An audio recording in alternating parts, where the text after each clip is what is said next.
আসসালামু আলাইকুম।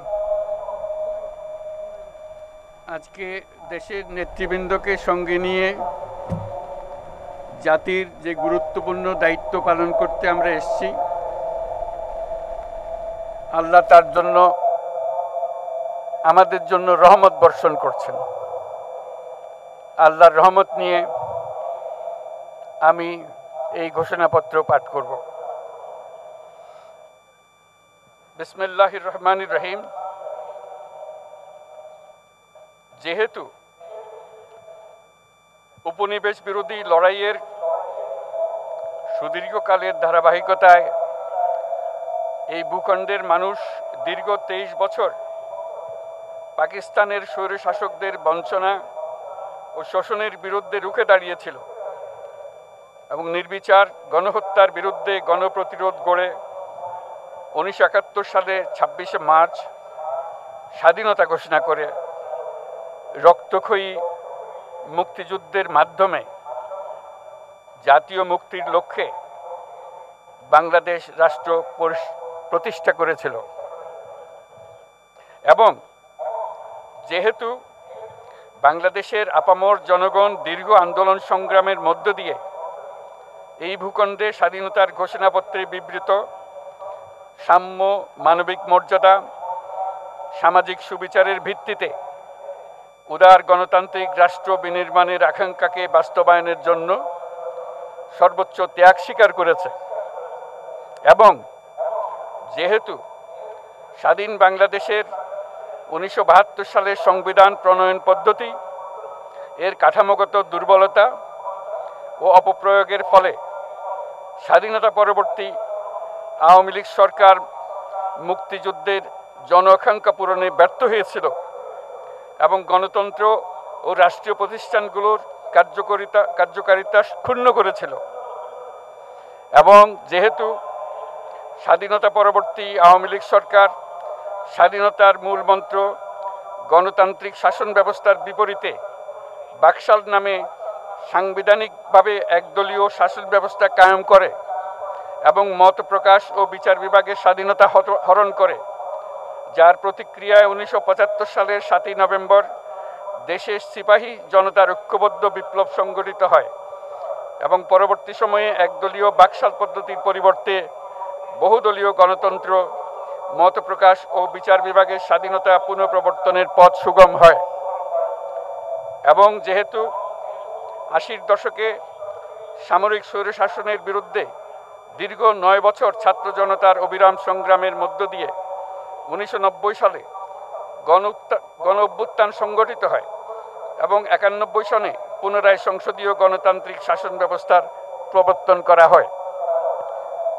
এবং যেহেতু দেশি বিদেশি চক্রান্তে সরকার পরিবর্তনের গণতান্ত্রিক প্রক্রিয়া ব্যাহত হওয়ায় 1/11 মতো ষড়যন্ত্রমূলক ব্যবস্থার মাধ্যমে বাংলাদেশে শেখ হাসিনার একচ্ছত্র ক্ষমতা, আধিপত্য এবং ফেসিবাদের পথ সুগম করা হয়। যেহেতু দীর্ঘ 16 বছরের ফেসিবাদী অগণতান্ত্রিক গণবিরোধী শাসন ব্যবস্থা কায়েমের লক্ষ্যে এবং একদলীয় রাষ্ট্র ব্যবস্থা প্রতিষ্ঠার অতি উগ্র বাসনা চরিতার্থ করার অভিপ্রায়ে সংবিধানে অবৈধ অগণতান্ত্রিক পরিবর্তন করা হয়, যার ফলে একদলীয় একচ্ছত্র ক্ষমতা ও আধিপত্য প্রতিষ্ঠার পথ সুগম হয়। এবং যেহেতু শেখ হাসিনার আওয়ামী লীগ সরকারের দুঃশাসন, গুম খুন, আইন বহির্ভূত হত্যাকাণ্ড, মত প্রকাশের স্বাধীনতা হরণ এবং একদলীয় স্বার্থে সংবিধান সংশোধন ও পরিবর্তন বাংলাদেশের সকল রাষ্ট্রীয় সাংবিধানিক প্রতিষ্ঠানসমূহকে ধ্বংস করে। এবং যেহেতু হাসিনা সরকারের আমলে তারই নেতৃত্বে একটি চরম গণবিরোধী, একতান্ত্রিক ও মানবাধিকার হরণকারী শক্তি বাংলাদেশকে একটি ফেসিবাদী, মাফিয়া এবং ব্যর্থ রাষ্ট্রের রূপ দিয়ে আন্তর্জাতিকভাবে বাংলাদেশের ভাবমূর্তি ক্ষুণ্ণ করে। এবং যেহেতু তথাকথিত উন্নয়নের নামে শেখ হাসিনার ফেসিবাদী নেতৃত্বে সীমাহীন দুর্নীতি, ব্যাংক লুট, অর্থ পাচার ও অর্থনৈতিক প্রতিষ্ঠানগুলিকে ধ্বংসের মধ্যে দিয়ে বিগত পতিত দুর্নীতিবাজ আওয়ামী লীগ সরকার বাংলাদেশ ও এর অমিত অর্থনৈতিক সম্ভাবনাকে বিপর্যস্ত করে তোলে এবং পরিবেশ, প্রাণ বৈচিত্র্য ও জলবায়ুকে বিপন্ন করে। এবং যেহেতু শেখ হাসিনার ফ্যাসিস্ট সরকারের বিরুদ্ধে রাজনৈতিক দল, ছাত্র শ্রমিক সংগঠন সহ সমাজের সর্বস্তরের জনগণ গত প্রায় 16 বছর যাবৎ নিরন্তর গণতান্ত্রিক সংগ্রাম করে জেল জুলুম, হামলা মামলা, গুম খুন ও বিচার বহির্ভূত হত্যাকাণ্ডের শিকার হয়। এবং যেহেতু বাংলাদেশে বিদেশি রাষ্ট্রের অন্যায় প্রভুত্ব, শোষণ ও খবরদারিত্বের বিরুদ্ধে এদেশের মানুষের ন্যায়সঙ্গত আন্দোলনকে বহিঃশক্তির তাবেদার আওয়ামী লীগ সরকার নিষ্ঠুর শক্তি প্রয়োগের মাধ্যমে দমন করে। এবং যেহেতু অবৈধভাবে ক্ষমতা অব্যাহত রাখতে আওয়ামী লীগ সরকার 3টি প্রহসনের নির্বাচনে এর জাতীয় সংসদ নির্বাচন এদেশের মানুষকে ভোটাধিকার ও প্রতিনিধিত্ব থেকে বঞ্চিত করে। যেহেতু আওয়ামী লীগ আমলে ভিন্ন মতের রাজনৈতিক নেতাকর্মী, শিক্ষার্থী, তরুণদের নিষ্ঠুরভাবে নির্যাতন করা হয় এবং সরকারি চাকুরিতে একচেটিয়া দলীয় নিয়োগ এবং কোটাভিত্তিক বৈষম্যের কারণে ছাত্র, চাকুরি প্রার্থী, নাগরিকদের মধ্যে চরম ক্ষোভের জন্ম হয়। এবং যেহেতু বিরোধী রাজনৈতিক দল ও সংগঠনের উপর চরম নিপীড়নের ফলে দীর্ঘদিন ধরে জনরোষের সৃষ্টি হয় এবং জনগণ সকল বৈধ প্রক্রিয়া অবলম্বন করে ফ্যাসিবাদ বিরোধী লড়াই চালিয়ে যায়।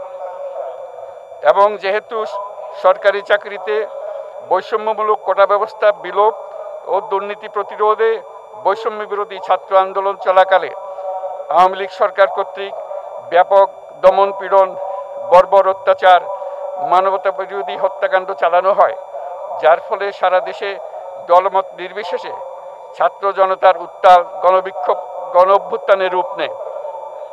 এবং যেহেতু ফ্যাসিস্ট শক্তির বিরুদ্ধে অদম্য ছাত্র জনতার অভ্যুত্থানে রাজনৈতিক দল, ধর্মীয়, সামাজিক, সাংস্কৃতিক, পেশাজীবী, নারী ও শ্রমিক সংগঠনসমূহ সমাজের সকল স্তরের মানুষ যোগদান করে এবং আওয়ামী ফ্যাসিবাদী বাহিনী রাজপথে নারী, শিশু সহ প্রায় 1000 মানুষকে নির্বিচারে হত্যা করে, অগণিত মানুষ পঙ্গুত্ব, অন্ধত্ব বরণ করে।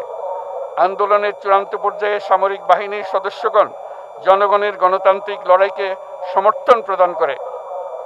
এবং যেহেতু অবৈধ শেখ হাসিনা সরকার পতন, ফ্যাসিবাদী ব্যবস্থার বিলোপ এবং নতুন রাজনৈতিক বন্দোবস্তের লক্ষ্যে বৈষম্য বিরোধী ছাত্র আন্দোলনের ডাকে জনগণ অসহযোগ আন্দোলন শুরু করে, পরবর্তী সময়ে 5ই আগস্ট ঢাকা অভিমুখে লং মার্চ পরিচালনা করে এবং ফ্যাসিবাদ বিরোধী আন্দোলনরত সকল রাজনৈতিক দল, ছাত্র জনতা তথা সর্বস্তরের সকল শ্রেণীর, পেশার, আপামর জনসাধারণ তীব্র আন্দোলনের চূড়ান্ত পর্যায়ে গণভবনমুখী জনতার উত্তাল যাত্রার মুখে ফ্যাসিস্ট হাসিনা 5ই আগস্ট 2024 তারিখে পদত্যাগ করে দেশ ছেড়ে পালিয়ে যেতে বাধ্য হয়।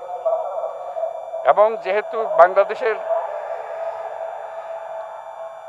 যেহেতু বাংলাদেশের রাজনৈতিক ও সাংবিধানিক সংকট মোকাবেলায় গণ অভ্যুত্থানের মধ্য দিয়ে ব্যক্ত জনগণের সার্বভৌমত্বের প্রত্যয় ও প্রয়োগ রাজনৈতিক ও আইনি উভয় দিক থেকে যুক্তিসঙ্গত, বৈধ ও আন্তর্জাতিকভাবে স্বীকৃত।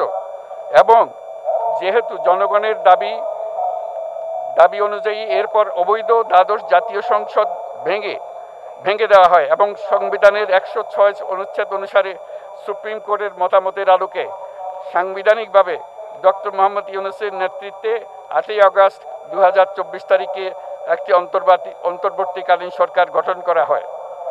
এবং যেহেতু বাংলাদেশের সর্বস্তরের জনগণের ফ্যাসিবাদ বিরোধী তীব্র আকাঙ্ক্ষা এবং ছাত্র জনতার অভ্যুত্থানের মধ্য দিয়ে ফ্যাসিবাদ, বৈষম্য, দুর্নীতিমুক্ত সমাজ ও রাষ্ট্র বিনির্মাণের অভিপ্রায় প্রকাশিত হয়,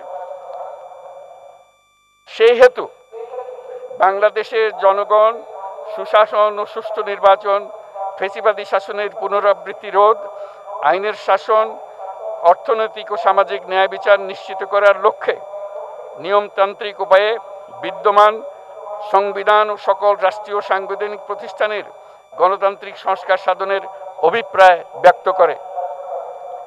এবং সেহেতু বাংলাদেশের জনগণ বিগত 16 বছরের দীর্ঘ ফ্যাসিবাদ বিরোধী আন্দোলন সংগ্রামকালে এবং 2024 সালের জুলাই গণঅভ্যুত্থানকালীন সময়ে ফ্যাসিস্ট আওয়ামী লীগ সরকার কর্তৃক সংগঠিত গুম খুন, হত্যা, গণহত্যা, মানবাধিকার বিরোধী অপরাধ ও সকল ধরনের নির্যাতন, নিপীড়ন ও রাষ্ট্রীয় সম্পত্তি লুণ্ঠনের অপরাধসমূহের দ্রুত উপযুক্ত বিচারের দৃঢ় অভিপ্রায় ব্যক্ত করছে।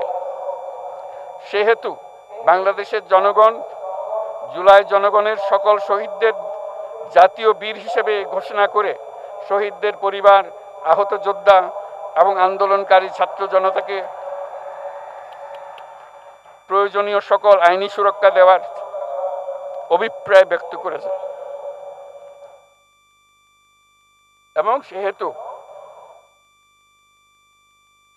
বাংলাদেশের জনগণ যুক্তিসঙ্গত সময়ে আয়োজিতব্য অবাধ ও সুষ্ঠু ও নিরপেক্ষ একটি নির্বাচনের মাধ্যমে গঠিত জাতীয় সংসদে প্রতিশ্রুত প্রয়োজনীয় সাংবিধানিক সংস্কারের মাধ্যমে দেশের মানুষের প্রত্যাশা, বিশেষত তরুণ প্রজন্মের আকাঙ্ক্ষা অনুযায়ী আইনের শাসন ও মানবাধিকার, দুর্নীতি, শোষণমুক্ত, বৈষম্যহীন ও মূল্যবোধ সম্পন্ন সমাজ এবং গণতান্ত্রিক রাষ্ট্র ব্যবস্থা প্রতিষ্ঠার অভিপ্রায় ব্যক্ত করেছে।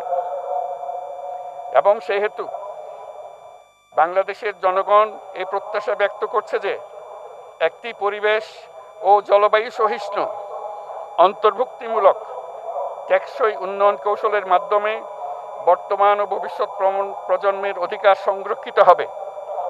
এবং সেহেতু বাংলাদেশের জনগণ এই অভিপ্রায় ব্যক্ত করছে যে ছাত্র গণঅভ্যুত্থানের 2024-এর উপযুক্ত রাষ্ট্রীয় সাংবিধানিক স্বীকৃতি প্রদান করা হবে এবং পরবর্তী নির্বাচনে নির্বাচিত সরকারের সংস্কারকৃত সংবিধানের তফসিলে এই ঘোষণাপত্র সন্নিবেশিত করা হবে।